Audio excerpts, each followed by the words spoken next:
folks, and welcome back to the plot. The spirits are slightly higher than yesterday after the tunnel disaster. We have some good news and some bad news. The good news is I left the tunnel door open last night.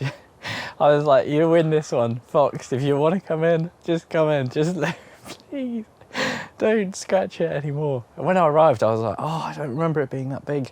But I got the phone out and actually, yeah, it just was that big. So that's the good news. The good news is that isn't any worse. The tape should arrive soon. Some more good news as well. The scaffolding board delivery is tonight at 8 p.m. So I know what I'm doing tomorrow. We're going to start on the raised beds. The bad news, it's only a little bit, but it's not great, you know. The sun and blue skies come out just as I've hit record, which is nice. Hopefully we've got a bit of a nicer day today, but yes, this is kind of what I was worried about. It rained a little bit last night and basically the weight of the water has hit the end here and just tipped it, which is not great. I think I'm probably going to give up on this idea because without cutting it apart and kind of butchering it a load, it's not going to sit inside there. So I think maybe I'll just measure it and buy the right fitting. Hey, there's an idea. They both did exactly the same thing, which is, yeah, not great. This one has held perfectly though. And one comment did suggest, why not move both of these water butts, have them on the other side and just connect that around the back, you know, have a big length of pipe or whatever that goes into your water butt and just have them both on either side. And then this is a bit more usable. And yeah, that's kind of now on the one-day list. The jobs I'll get round to at some point in the far, far distant future. But I did quite like that idea.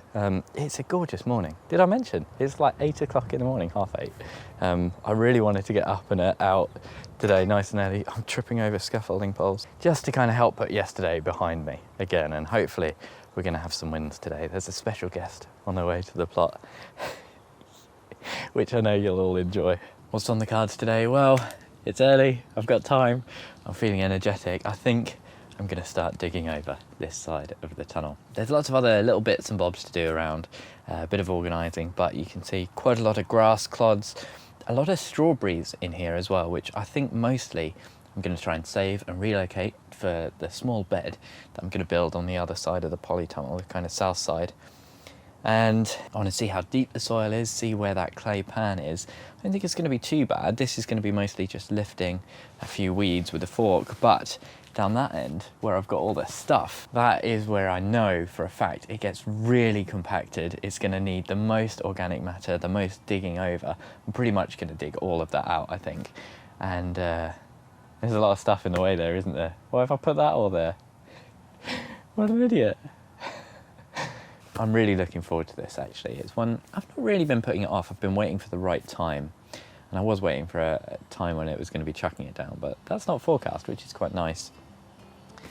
So I think it's time. I think, yeah, this is going to be a big kind of monumental thing when it's done. So let's get started.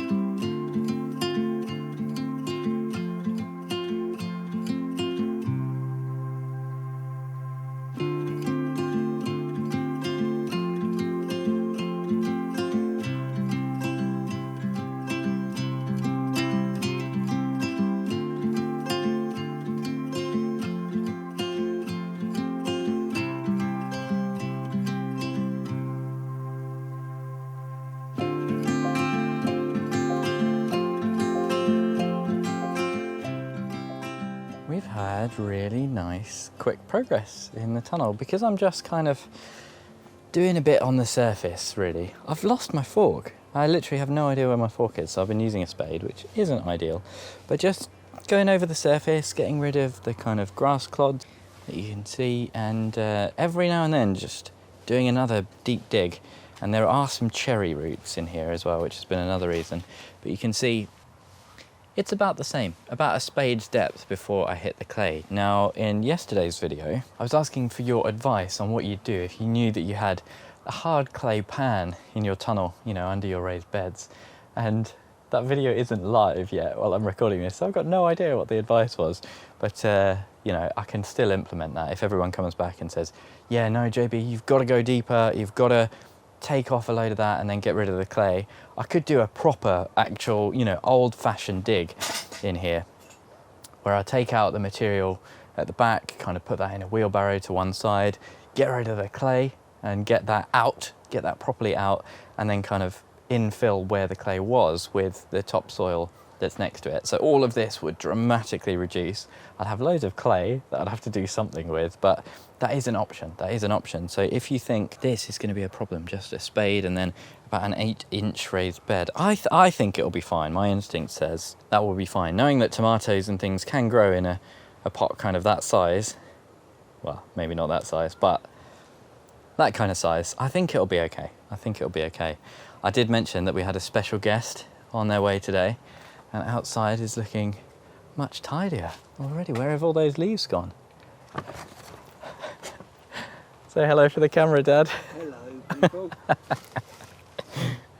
Grown Local have very kindly given me a packet of seeds for my dad to get started on his allotment, and I really must go and give you an update on his because he's been quite busy. I think it's looking quite different. And he's bought today, he's got a little battery powered strimmer, which is going to be perfect for this kind of just a bit of winter grass growth, you know, just tidying up the edges, ready for me to make the raised beds tomorrow. That's going to be really kind. I think I have to get one of those little battery powered strimmers. They've been really, really good. Every time Dad brings it up, I'm like, oh, that's amazing. I need one of these. When he first brought it up, I was like, oh, what's that going to do? The grass was really tall. It was like hay fever season. I was like, that's going to do nothing. And it was amazing. It's really powerful little thing. Keep going, Dad. Work harder. Work harder. I'm joking, of course. I'm not actually telling him to work harder. Normally I'm telling him to slow down. He's still in recovery, so lots of breaks, please, Dad. But yeah, I'm just getting now to the slightly tougher bit of the ground, and this soil does actually look really good. I deliberately chose this side of the polytunnel to grow in because I know that this is where the previous allotment tenant they've clearly just put a bit of time and effort into trying to get this bed nice. There's lots of strawberries here, and just generally the soil quality much nicer. You can see it's kind of dark, got that kind of richness that indicates there's probably a good bit of organic matter, but it is still, they're strawberries, no, wrong pot.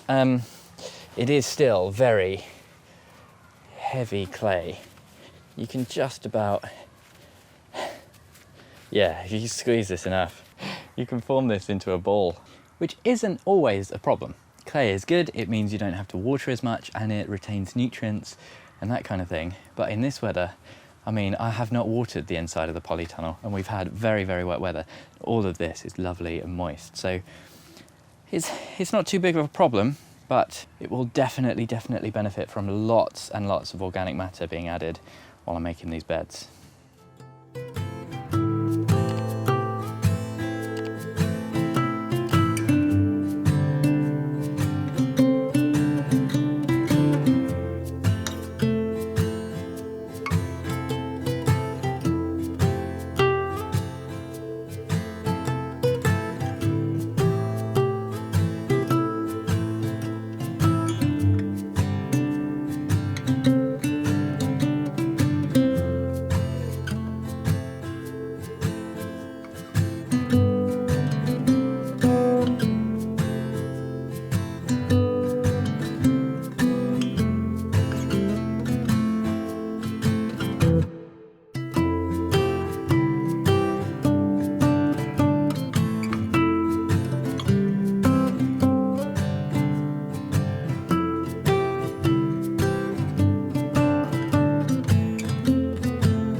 That's been a lot of work, folks. It didn't go too badly. This first kind of half, it's cultivated ground. There's just such a big difference between ground that has been cultivated relatively recently. You know, you can put the spade in, goes in nice and easy. It's just soft. It's just soft. It's nice.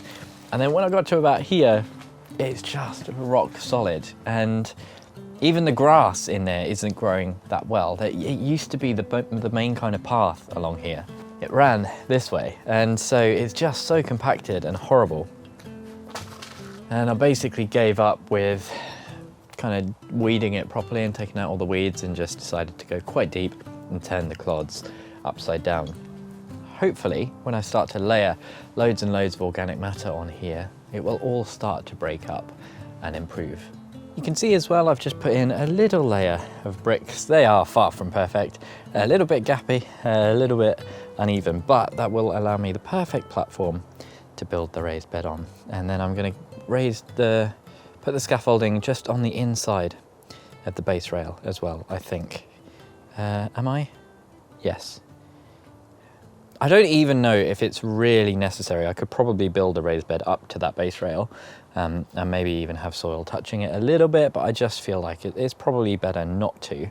I'm a little bit worried about weeds growing up, because there'll be a little gap, but we'll cross that bridge when we come to it. I'm sure it'll be fine. Or maybe someone will leave me some kind of ingenious idea in the comments. There's a lot of that.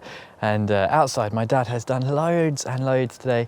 He's been strimming away. He's left now already. It's one of those days where we just kind of got our heads down and got the work done. Lots of time lapsing, but we've moved this as well. This Steve's sweet pea frame. My plan is to build a little raised bed here behind this patio, kind of in memory of Steve, and I think that'll be nice. It's on the one-day list, that job, but it will be very nice. And the whole plot it always looks so much better with a little haircut. You know, all of these edges have been done.